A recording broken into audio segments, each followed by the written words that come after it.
Di mana letaknya bulan Ramadan itu adalah bulan yang diberkati, Bapak Ibu.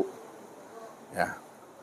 Kata Rasulullah, ya, bulan Ramadan yang bulan yang diberkati itu, lau ta'lamuna ummati ma fi Ramadan la tamannau antakuna sanatu kullaha Ramadan. Sekiranya umatku itu tahu dia tentang rahasia bulan Ramadan itu adalah bulan mubarak, bulan yang diberkati, pastilah seluruh umatku itu berkeinginan seluruh bulan itu, 1 tahun itu menjadi bulan Ramadan seluruhnya, Bapak Ibu. Kalau tak tahu.